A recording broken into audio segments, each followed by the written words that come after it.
Greetings, Dennis Daniels here. This is Flux Studio 3.5. I'm doing this one-handed because, well, it's just me. So Flux Studio 3.5, and I'm going to load the filament. You can see the filament is already in. I've pressed the button. It's loaded. Theoretically, the machine is all green. And now we're going to load a new filament. Go to Window, Device. That's the name of my printer, and then change printing material. And now it's going to say load filament. I load the filament. I've done this. I've snipped off the dead end. I loaded it and I pressed it in as far as it would go. And I click next, and hopefully something good will happen. Heating the nozzle.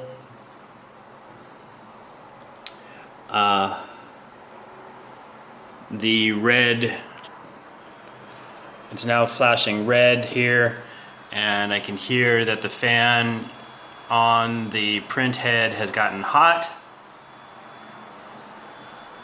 Again, this is the Flux Studio Flux printer. I'm running Flux Studio 3.5 on a Windows 10 machine.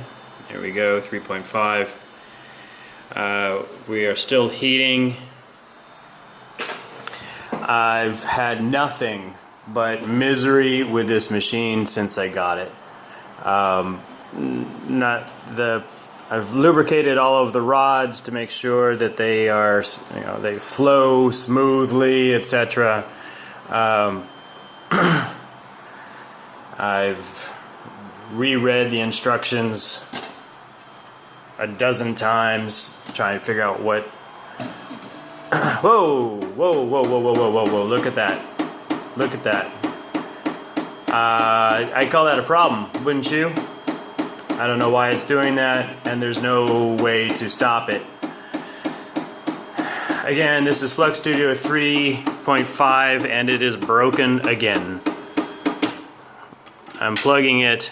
Hopefully it won't permanently break anything. Flux Studio 3.5, you just saw it fail again on, I don't know what, just fail.